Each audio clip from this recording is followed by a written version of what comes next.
On today's Locked On Jayhawks, Kansas has secured a winning season. 7 wins, 7-2. They take down Iowa State. We recap the game against the Cyclones 28-21 for KU.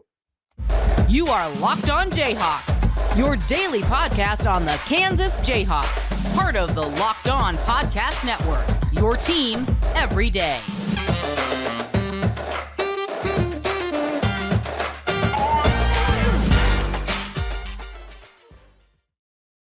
I'm Derek Johnson. You can hear me as well on Rock Chalk Sports Talk Monday through Friday from 3 to 6 p.m. on KLWN in Lawrence. Thanks for making Locked On Jayhawks your first listen every day. We're free and available wherever you get any of your podcasts. You can find us, too, on our YouTube page where you can like and subscribe to the show. And on today's edition of the show, guess what? We're talking KU Iowa State. Kansas wins 28-21 in Ames. They moved to 7-2 on the season. We're breaking it down, getting to our players of the game, goats of the game, what's next for KU, what happened in the game, all that sort of stuff on today's episode. First, we are brought to you by LinkedIn Jobs. These days, every new potential hire can feel like a high-stakes wager for your small business. That's why LinkedIn Jobs helps you find the right people for your team faster and for free. Post your job for free at linkedin.com/lockedoncollege. Terms and conditions apply. Kansas 28, Iowa State 21. Kind of a interesting game. Kansas dominates early.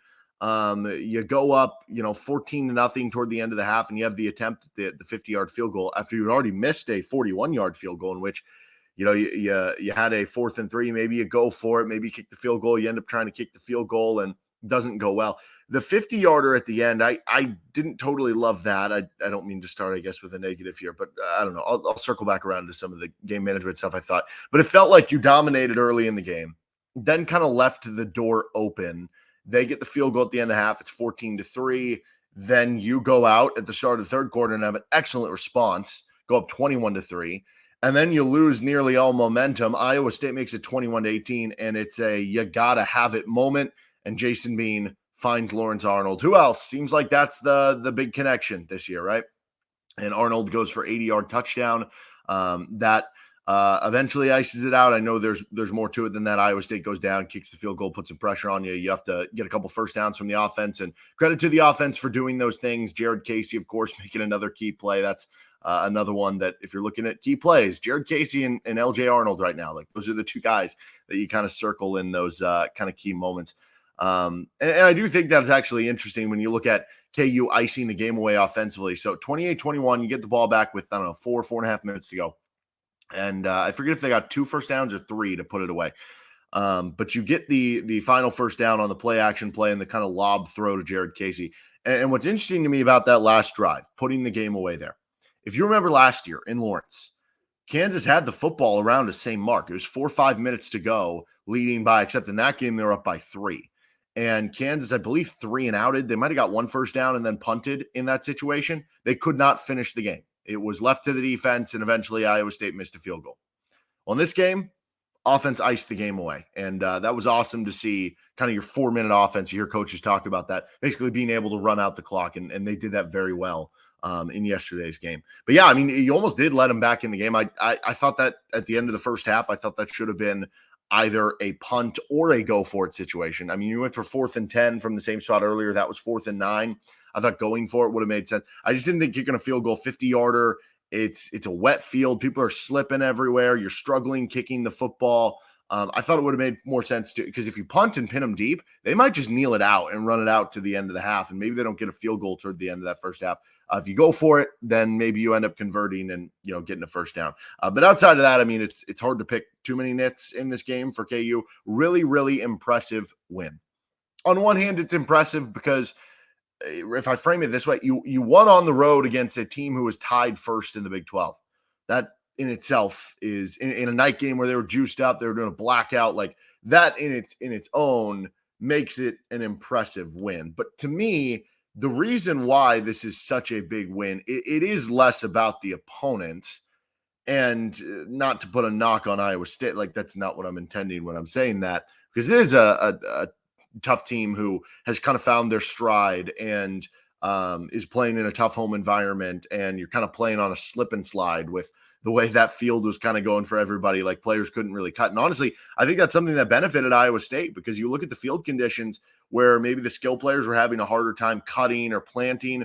I think KU has better skill players than Iowa State when you have like Devin Neal and Daniel Highshaw, two future pros at the NFL or at the running back position. You've got some good receivers on the outside, like Jason Bean so fast. If you can't cut, that maybe helps Iowa State a little bit more. But I just think this was such a big win, like from a mental standpoint, or maybe like a state of the program standpoint, I guess would be the way of putting this.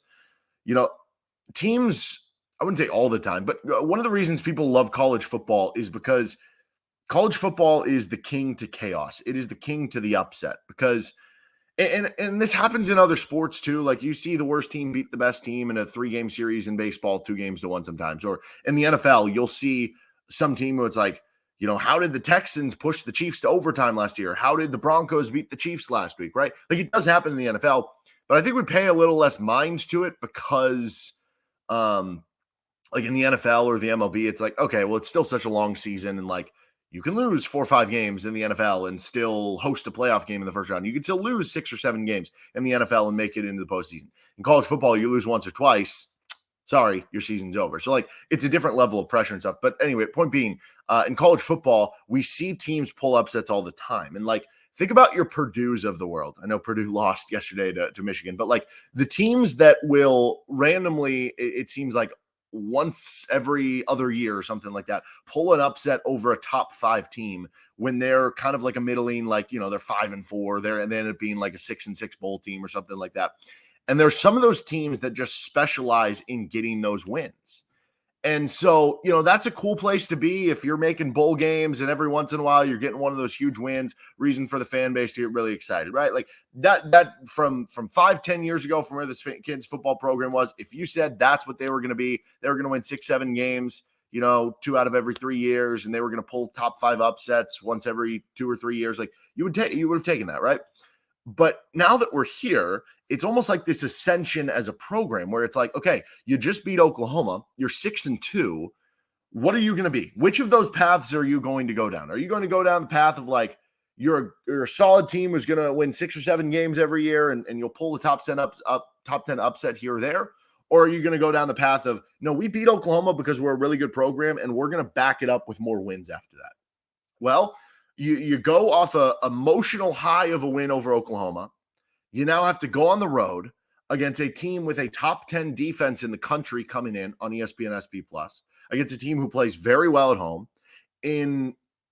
Add to it that KU has not played well on the road this year. Like, even in their road win against Nevada, that was not one of their better games. You lose big at Texas. You have a mistake-riddled game against Oklahoma State. Like, KU had not played nearly as well on the road as they had played at home. And you find a way mentally to overcome. You stay focused. You stay focused on the goal. That is what a Big 12 title contender does. They don't just win the big game. They follow it up, and they get the emotional level of their team up for the next game too. And that's what Kansas showed. That was such a professional type of win for Kansas. And credit to the coaching staff, Lance Leipold, and all these guys for keeping them, I guess, grounded, and the players too for kind of committing to that. And so the end result now, you're 7-2. This is your first time with 7 wins since 2008. Win total hits the over. We were in on that before the season. We said smash the win total over. They're going to get there. And even then, it felt like we were not optimistic enough about how good this team could be. Because I said 7 to 8 wins. And right now there's a real chance they could get even more than that, right? For the regular season, obviously. But winning season, first winning season since 2008, right? That's clinched at this point. And you are a Big 12 title contender, as I just said. This is proof that you are not just a flash in the pan program. Like I said, kind of like with what your Purdue is. This is proof you're here to stay here in the Big 12 for 2023. All right, we're going to talk about our goats of the game, good goats, bad goats here. First, this episode of Locked on Jayhawks is brought to you by Athletic Brewing Company. Now time for your Game Changer of the Week, brought to you by Athletic Brewing Company. Much like Jason Bean delivering the deep ball pass to Lawrence Arnold that he eventually scored the 80-yard touchdown on, Athletic Brewing has completely changed the non-alcoholic beer game. They make non-alcoholic beers that actually taste good. That was such a key moment for KU. It's 21-18. Jason Bean throws deep. Lawrence Arnold gets behind the defense, makes the catch. One defender sort of getting to him. Like, is he going to make the tackle? He slips through, runs the next 40, 50 yards, whatever it was, scores the touchdown. KU goes up 28-18. Kind of sigh of relief after Iowa State had come back into the game. Athletic Brewing Company's brews are great tasting and award-winning. They beat out full-strength beers in global competitions. They brew over 50 styles of craft and non-alcoholic beer, including IPAs, golden, sours, and more. You can find Athletic Brewing Company's non-alcoholic brews at a store near you or buy online at athleticbrewing.com. First-time customers get 15% off your order first online with Locked On. That's code LOCKEDON at checkout for 15% off at athleticbrewing.com. Near beer, exclusions, and conditions apply. Athletic Brewing Company, fit for all times. On to our GOATs of the game. If you're new to the segment, good GOATs is like the greatest of all time type thing. Bad GOATs was an old phrase used 20 years ago before it turned into the greatest of all time thing. That was kind of a bad thing. You were kind of the scapegoat. So our good GOATs here for KU football, Jason Bean. I'll be honest, I thought this was Jason Bean's best performance this season for Kansas. And you go back to the Oklahoma State game, he puts up 400 yards. He has 5 touchdowns, but you had the 2 interceptions in there. You go to the Oklahoma game, and he has the unbelievable finish to the game and comes up clutch on the 4th down with 3 defenders rushing at his face, and he hits the strike to LJ Arnold for the first down. Comes up clutch there, but overall he had a below 50% completion rate. But in this game, it was an all-around effort. There was the one play where some people were getting on him. It was the 3rd and 3 where he could have run for the first down. He threw it downfield and it was incomplete. They ended up missing the field goal. And that's fair. But here's the thing. Like, even Patrick Mahomes has mistakes throughout the game. Everybody does. We're all human. So if your mistakes are like little things like that and there's like 1 or 2 of them, it can still be like an A-plus game. Because in reality, there is no actual probably A-plus game. There's always going to be mistakes. I guess there's exceptions, but I thought he was excellent in this game. Didn't have a turnover. Coming into the game, Iowa State was 5-0 when forcing 2 or more turnovers. They were 0-3 when they didn't. Well, he had 0 interceptions. So there you go for Jason Bean. That was a big one right there. Iowa State came in number 1 in the Big 12 in yards allowed per pass, completion percentage against, and also passer efficiency. Top 10 defense in Iowa State. They're ranked 10th in coverage grade on Pro Football Focus. Their coverage, outstanding. And yet he went 14 of 23 for 287 yards. I believe that's the second most passing yards they've given up. 1 touchdown, 0 picks, and a 91.9 total QBR. Jason Bean was excellent. It feels like to me, KU is starting to just settle in that Jason Bean's going to be the guy. Jalen Daniels didn't travel with the team. I don't know what that means long term. I think this is how I'm just viewing it for the long term. I hope Jalen's okay. I hope everything's working out there. I think Jason Bean's the guy the rest of the season. That's kind of where I'm at.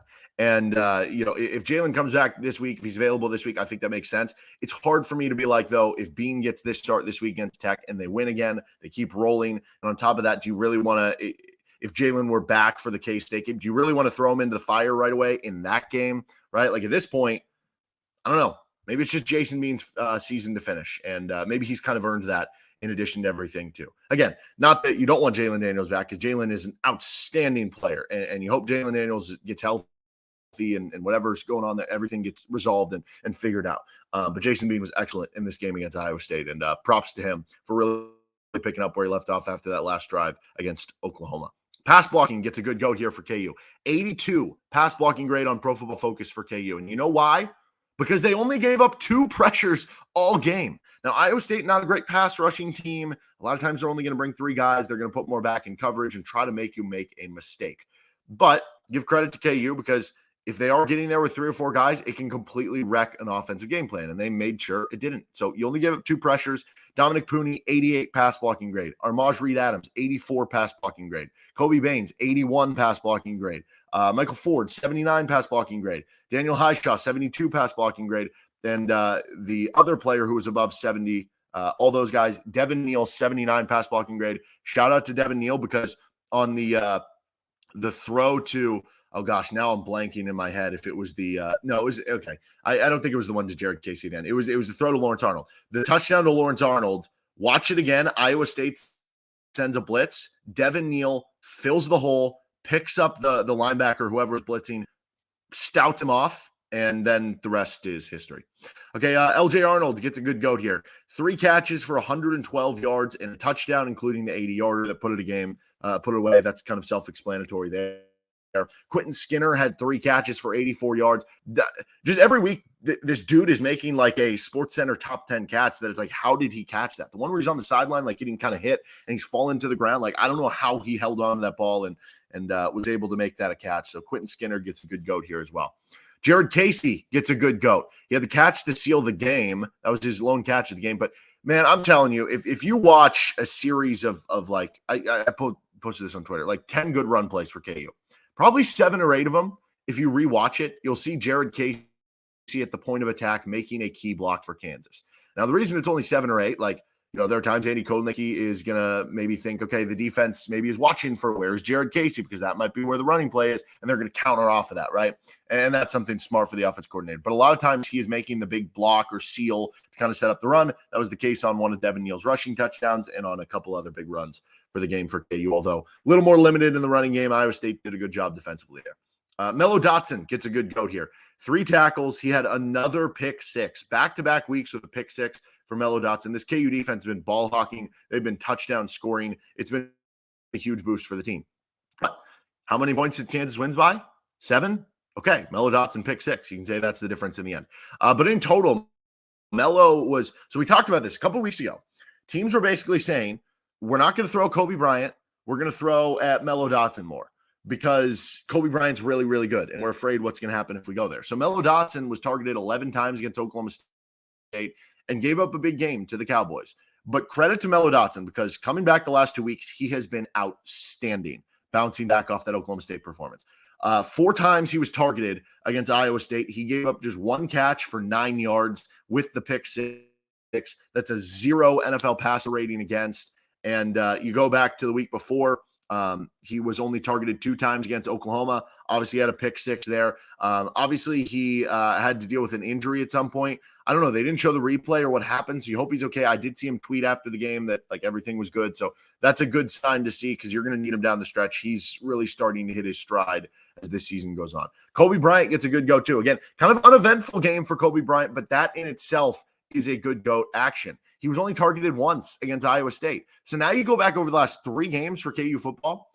Kobe Bryant's only been targeted 5 times. He's only given up 13 yards total over the last 3 games the KU has played. But in its own, even though there's not a lot of action there, that in itself creates such an advantage for KU because it makes offenses more predictable where they're going to throw the ball. It takes away maybe a side of the field. Kobe Bryant, just excellent, man. All-American, this dude. Rich Miller gets a good goat here. 8 tackles. He had a big sack as well. And KU's run defense was good. You held Iowa State, which had not been a great running team anyway, but make them look like not a great running team, and KU did. You had given up over 200 rushing yards in every Big 12 game except for BYU. Well, you held Iowa State to well under that. 75 rushing yards, 2.6 yards per carry. That was really good to see from the KU run defense, and Rich Miller helped kind of spearhead that. Craig Young helped in that too. He gets a good goat here. 4 tackles for Craig Young. He had 2 tackles for loss. He had that big pass breakup in the end zone on the drive that ended up resulting in a field goal as opposed to a touchdown. And he finished with an 80 Pro Football Focus grade. So all-around good game for Craig Young. As far as the bad goats here, refs not calling any Iowa State pass interferences. It felt like there were a lot of handsy plays in the secondary that could have been called that weren't. So that was kind of weird. The 3rd and long defense at one point in the second half, Iowa State was 4 for 4 on 3rd downs, and 3 of them were on 3rd down and 12 or longer. So that wasn't great. That was a problem for KU last year. Not great to see that pop back up, especially against freshman quarterback. Overall, I think Kansas will be fine long-term, probably just one of those weird games. But I think this is a big reason why that happened, and this is my biggest, I guess, bad goat. I thought KU really got after Rocco Becht in the first half. They only get 3 points. You threw some blitzes at him. You threw some different stuff at him to, I don't know, make it complicated. And when you got up 21-3, it felt like you started playing soft coverages more, started playing a little more back, keep everything in front of you, which I get to a certain extent, but sometimes that happens and you have a good game plan and then you change it up and play less aggressively, and then you let the guy get into a rhythm. And at one point, Rocco Becht was, 10 for 10 in the second half. So I didn't love seeing that it was kind of a change game plan in the second half, just to kind of be like, okay, we're going to try to make them eat clock, because it almost led to them getting back in the game or getting back in front, because it was 21-18 with whatever it was, like 7.5 minutes to go. All right, we're going to finish up with what's next for KU football. First, though, this episode of the show is brought to you by LinkedIn Jobs. These days, every new potential hire can feel like a high-stakes wager for your small business. You want to be 100% certain that you have access to the best qualified candidates available, which is why you have to check out LinkedIn Jobs. LinkedIn Jobs helps you find the right people for your team faster and for free. LinkedIn Jobs is going to help you right now at the end of the year make that final push, whether it's into 2024 or finishing 2023 strong. Add your job in the purple hashtag hiring frame to your LinkedIn profile to spread the word that you're hiring. Simple tools like screening questions make it easy to focus on candidates with just the right skills and experience, so you can quickly prioritize who you'd like to interview and hire. Small businesses rate LinkedIn Jobs number 1 in delivering quality hires versus leading competitors. LinkedIn Jobs helps you find the qualified candidates you want to talk to faster. Post your job for free at linkedin.com/lockedoncollege. That's linkedin.com/lockedoncollege. Post your job for free. Terms and conditions apply.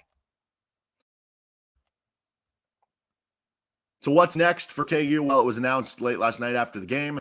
KU would be playing Texas Tech this upcoming Saturday at 11 a.m. So an early morning game. Obviously, I think that's more reflective on what Tech's coming in at 4-5, where they haven't had the season you'd expect it to. But there is a lot of talent on that Texas Tech team that they can play up from 4-5, and they just had a big win over Texas or over TCU midweek, Thursday or Friday night game, whatever it was, for Texas Tech against TCU. And so they're coming in.